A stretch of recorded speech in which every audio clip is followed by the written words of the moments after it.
Sana all.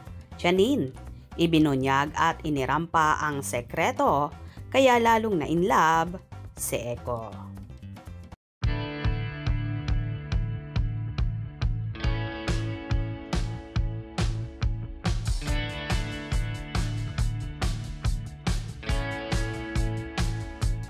May panibago na namang endorsement si Janine Gutierrez, ang Nivea Luminous 360, kung saan meron ngang launching show sa MOA Arena.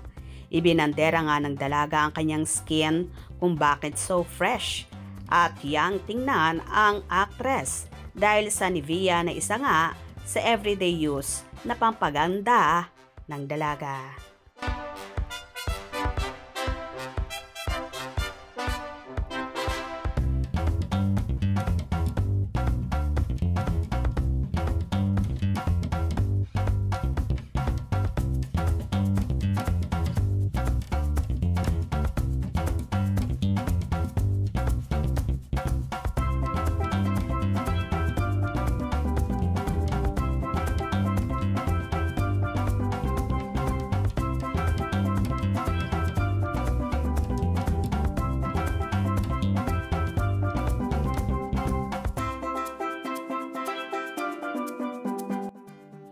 Kitang-kita naman kay Janine kung gaano ka-blooming kaya naman lalong in love sa kanya ang nobyong si Jericho Rosales.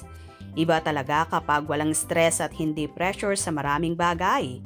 Iba rin kapag in love ka sa alam mong tao na mahal ka.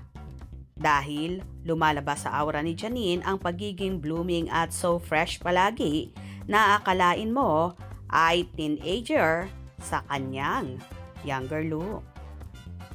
Narito naman ang ilang komento ng netizens. Super ganda niya. Congrats, Baba Janine. More and more blessings to come. Love your dress. You look stunning, glowing, sophisticated, and classy. At Janine Gutierrez, we love you. Ang yaman na siguro ni Janine. Daming endorsement. Puro big time companies pa. Oo nga sis. Di nga lang siya mayabang kaya di halata. Congrats Janine sa new blessings. Super sexy and elegant. Wow, gorgeous idol. Congrats Janine, classy beauty. Congrats idol Janine Gutierrez. Ang taninini ngayon, halatang nagdagat. Wow, pretty Janine, very blessed. Ganito nga karami at kabilaan ang endorsement ni Janine na talagang bagay lahat sa kanya ang mga ini-endorso niya. Congratulations Janine, more endorsements and blessings to come. For sure so proud at very happy sa'yo, si Baba Eko. Kung nagustuhan nyo ang video na ito, comment down below.